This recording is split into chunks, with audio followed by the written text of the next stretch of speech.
നല്ല തെരഞ്ഞെടുപ്പ്, നല്ല പ്രതീക്ഷ. നമ്മുടെ എല്ലാ പ്രവർത്തകന്മാരും നമ്മുടെ നാട്ടിലെ എല്ലാ അനുഭാവികളും തെരഞ്ഞെടുപ്പ് രംഗത്ത് വന്നു എന്നാണ് എന്റെ പ്രവർത്തകന്മാരിൽ നിന്ന് കിട്ടിയ വിവരം. അതുകൊണ്ട് ഞാനതിൽ സംതൃപ്തനാണ്. നല്ല റിസൾട്ട് ഉണ്ടാകുമെന്ന് ഞാൻ പ്രതീക്ഷിക്കുന്നു. എത്ര സീറ്റ് വരെ പോവാം? 100 വരെയൊക്കെ പോകാം. തുടർഭരണം അവസാനിക്കുവാണോ? തുടർഭരണം ഒരിക്കലും അവസാനിക്കൂല.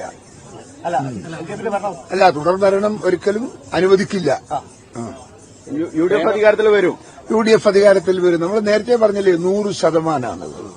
ആ 100% നമ്മൾ ഉറച്ചു നിൽക്കുകയാണ്. അതിനെങ്കിലും കുറഞ്ഞ ദിവസമല്ലേ വേണ്ടൂ. അധിക ദിവസം കാത്തിരിക്കേണ്ട കാര്യമില്ലല്ലോ.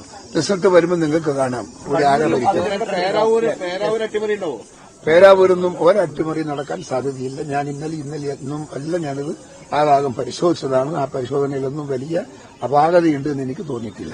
ജയിക്കും.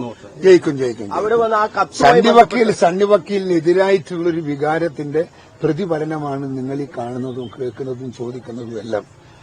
അത് അസത്യമാണ്. അത് ശരിയല്ലാത്ത വാർത്തയാണ് നിങ്ങൾ എന്നോട് ചോദിക്കുന്നത്. അവിടെ ദയവായി അത് ഇന്നെങ്കിലും അവസാനിപ്പിക്കും. ആ കത്തുമായി ബന്ധപ്പെട്ട എന്തെങ്കിലും ഇപ്പോൾ ഏത് കത്ത്? കത്തിനെ കുറിച്ചിട്ട് അങ്ങനെ ആശങ്കയൊന്നുമില്ല. കത്ത് കൊടുത്തത് ശരിയാണോ തെറ്റാണോ എന്നുള്ളതിനെ കുറിച്ചിട്ട് ചർച്ച ചെയ്യേണ്ടത് മാത്രമല്ല, അതൊരു ഇൻവെസ്റ്റിഗേഷൻ നടത്തേണ്ടതാണ്. എന്നിട്ട് വേണം അത് തീരുമാനിക്കാൻ. ആണെന്നും അല്ലെന്നും പറഞ്ഞാൽ അതിനകത്ത് രണ്ടുണ്ടാവുമ്പോൾ അതിനകത്ത് ഒന്ന് കൺഫേം ചെയ്യണമെങ്കിൽ എന്ത് മാർഗം വേണം? അതിന്റെ ശരിയായ വഴിയിലൂടെ പരിശോധിച്ച് എന്നിട്ട് അതിന്റെ റിസൾട്ട് കണ്ടെത്തണം. വോട്ടെടുപ്പിന് ശേഷം നമുക്ക് അതൊക്കെ പരിശോധിക്കാൻ നോക്കാം.